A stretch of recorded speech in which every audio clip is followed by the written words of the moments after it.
मैं अपने साथ घटी हुई एक घटना बता रहा हूं।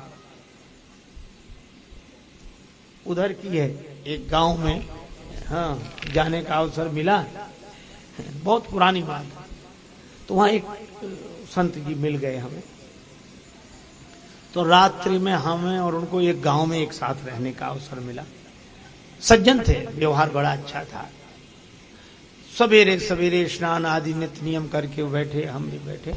तो उस गांव के कुछ मोहल्ले के 2-4-10 लोग आ गए, बोले आज तो महात्मा लोग बैठे, कुछ सत्संग हो जाए।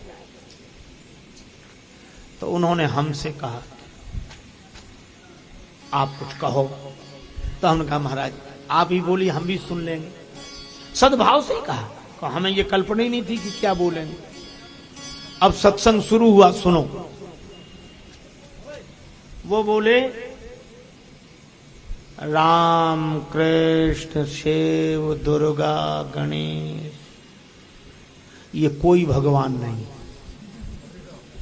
हम कहे भगवान, सत्संग यहां से शुरू हो रहा।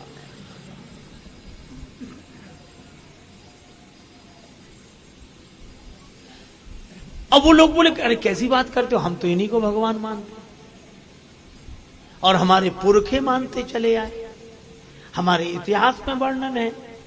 क्या बोले 100-200 लोग अगर गलत को सही मानने लगे तो क्या वो सही हो जाएगा?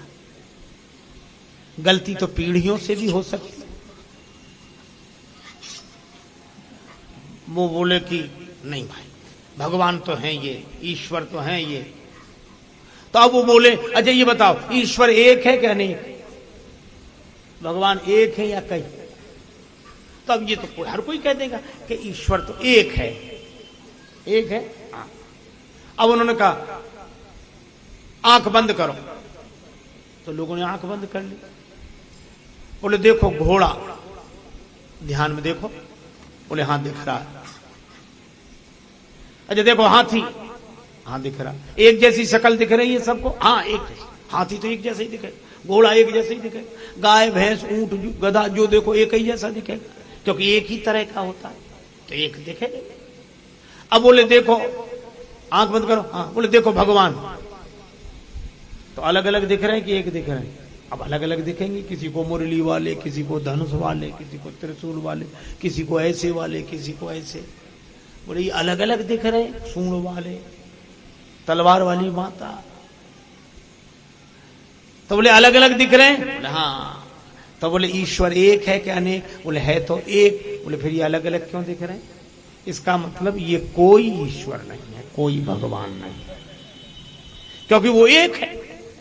एक है तो एक जैसा होना चाहिए। मैं आपको क्या बताऊं, गांव वाले तो अवाक रह गए और उनके भक्त हो गए। दुनिया भी तो बड़ी विचित्र है। हाथ जोड़े, चरणों में सिर रख दिया, बोला महाराज हम तो युगों से गलती में थे, आज आंखें खुली हैं। तो वो क्या बोले, आंखें तो सत्संग में ही खुलती हैं। क्या ज्ञान प्राप्त हुआ है सत्संग में। मैं आपको सही बताऊं, मुझे इतनी पीड़ा हुई, तो उनका जितना अच्छा व्यवहार हमारे साथ था, इतना प्रेम, हमें सब भूल गया। लेकिन अब करूं क्या?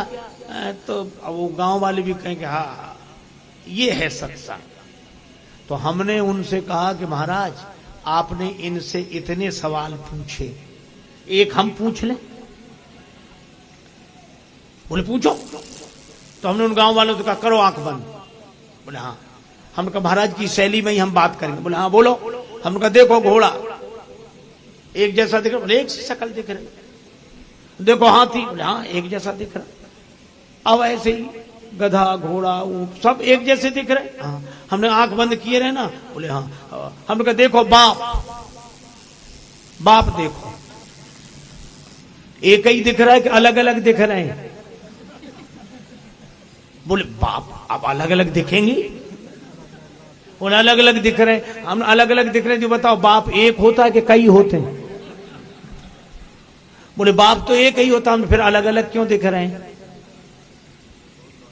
जब बाप एक ही होता है और हम एक ही बाप के होते हैं, तो अलग अलग क्यों दिख रहे हैं? तो उसने कहा कि बात यह है कि बाप तो एक ही है, पर सबके बाप की शकल अलग अलग है, सबके बाप का रूप अलग अलग है। बाप तो एक ही है। हमने कहा इसी तरह परमात्मा तो एक ही है, पर सब भक्तों के भगवान का रूप अलग अलग है। स्वरूप से वो एक है, रूप से अलग अलग है। तो वो बेचारे सरल भोले आदमी थे, बोले हाँ ये भी बात सही है। तो उनमें तो कुछ लोग बोले यही सही है। महाराज गांव वाले तो बड़े प्रसन्न हो गए हमसे, और वो सज्जन हमसे ऐसे नाराज हुए कि तब से आज तक, पहले तो मिलते ही नहीं, मिल जाए तो बोलते नहीं। आज तक हमका बड़ी कृपा है, आप नहीं बोलो तो अच्छा है। अभिमानी से बड़ा अनाथ कोई नहीं होता।